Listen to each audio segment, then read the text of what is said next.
Hello everyone, this is Erik, the Asian movie enthusiast, and this is my review of Wishing Stairs, a Korean horror film from 2003, and this is the third film in the Whispering Corridors franchise. A staircase leading to the dormitory of a remote art institute and ballet school usually has 28 stairs, but every so often there appears to be 29. When someone steps on the mysterious extra stair, their wish will be granted. But the horror begins. Yes, it always comes at a cost when you're dealing with something like this, right? So yes, this is the third film of the Whispering Corridors franchise, and it definitely ramps up the horror elements when compared to its predecessors.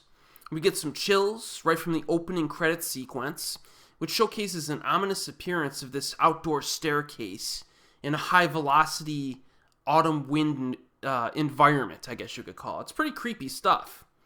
The entire second half is basically loaded with scare tactics, which are mostly effective. There's also some atmosphere here in the form of plant life. You know, the surrounding trees look just dead. They've been dead for a few weeks. You know, you see like the leaves flowing around, a lot of brown leaves littering the grounds and flying through the air. So it has a really strong autumn atmosphere. And I would say this has the chilliest weather of any installment in this franchise. You could just feel it in this film. I'm a big fan of that type of thing. So the ending is also probably the most creepy and uncomfortable of the entire franchise as well.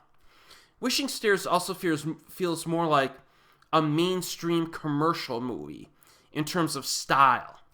For example, it uses the Japanese-style Onryo ghost for its ghost design. I think it loses a bit of that low-key art house flair that drove Memento Mori, but the execution of this film is solid, and it proves again that one of the strengths of this franchise lies in the fact that each installment is a bit different from the others.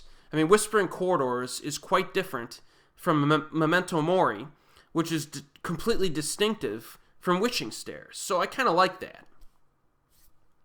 The storyline focuses on jealousy, competition, and it's very successful at developing these conflicts between the characters. You know, in some sense, Wishing Stairs refocuses the theme towards the cultural expectations for teenagers in Korea, and how the pressures of succeeding in school can destroy relationships. Memento Mori was more about like a friendship, relationship betrayal in the face of discrimination, really, when you think about it. This one kind of reshifts it towards the pressures of schooling and success. So in Wishing Stairs, we have two best friends as the main characters, and one becomes jealous of the other when they vie for the same role in a ballet performance. So that's kind of how it shifts things here. The lead actress here is Ji-hyo, who has recently been seen in some very popular television series, like Emergency Couple and Ex-Girlfriend Club. I really like this actress a lot, and I try to watch basically everything that she's in.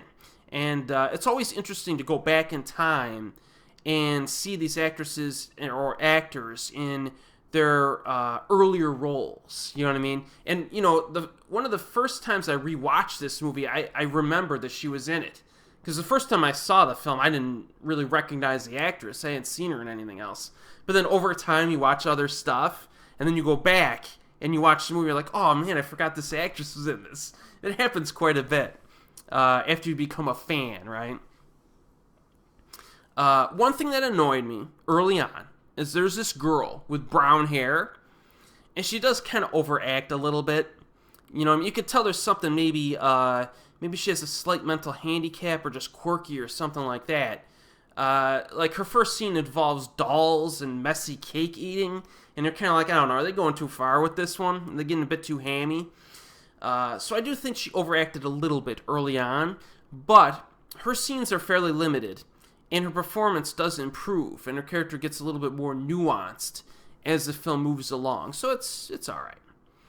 Wishing Stairs, really overall, is another impressive film in this franchise. I mean, I think it's actually one of the fan favorites. If I think about my discussions on message boards over the years, I would have to say that Wishing Stairs is one of the fan favorites. So probably, you know, probably because it has the strongest horror elements of the entire franchise, I think. I think this is the scariest film of this entire Whispering Quarters franchise. And it balances it nicely with the characters as well, so that's probably why. I enjoy this one personally, and I do recommend it. Wishing Stairs is most readily available on physical media. There's still a DVD box set out there called the Ghost School Trilogy that includes the first 3 films of the franchise. And the films are also available separately.